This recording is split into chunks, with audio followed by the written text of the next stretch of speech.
The things that are most important to me right now is staying grateful for, even if it's like waking up and breathing today. Well, I just have a lot of goals for myself and like my business and everything, and I want to like be a CEO by the time I'm like 25. Anything that leads me off that path, like I'm not interested in. Finding connectedness with everything around me as well, because I feel a lot of the time you can feel like you're the only person in the world, and that's really not true. We're all connected in so many different ways. I found out about meditation at like my yoga class like 2 years ago, and I was like, well, this is actually so relaxing, not just falling asleep. I try to be as centered as I can in order to give my all to my disciplines. So taking the time to just like stay in stillness and breathe, so that when I am active, it's all like conscious and I'm really putting in all the effort that I possibly can into my task, because on the inside I am still and I am calm. I like things that make you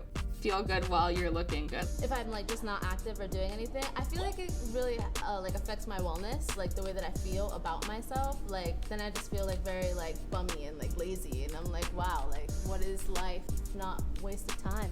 But yeah, if I'm not doing anything, then I do feel like a bit like meh. The way I find pieces usually, so I'll look at a picture and then try and like determine the brand. Like sometimes I'll like zoom into jeans, find like the back pocket stitching and being like, okay, that's Abercrombie & Fitch, those are Levi's.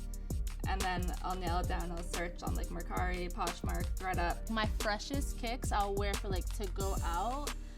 And then once I've worn them out for like 3-4 events, then they automatically become dance shoes. Now we're just like breaking them in until they literally break apart.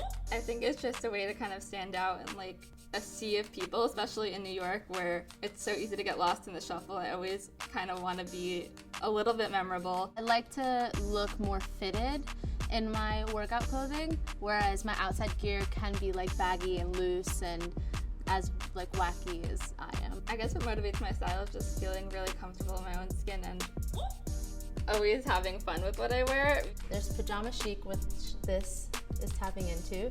Pajama chic is how do we wear our pajamas and create a pajama-like vibe, but with like outside clothes. I love TikTok because I love to make like outfit videos on there and stuff.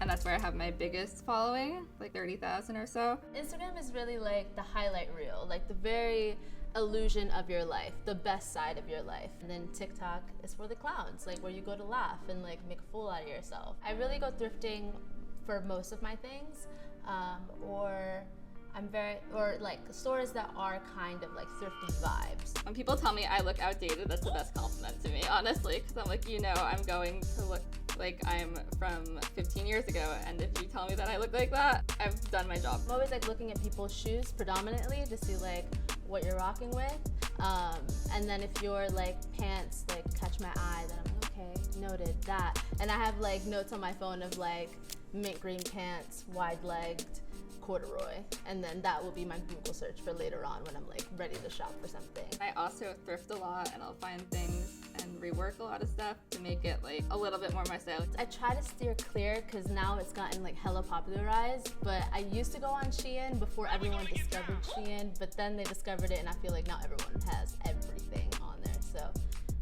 that's like a throwback for me. Being a New Yorker gives me an advantage because there's nothing I can't access or can't do.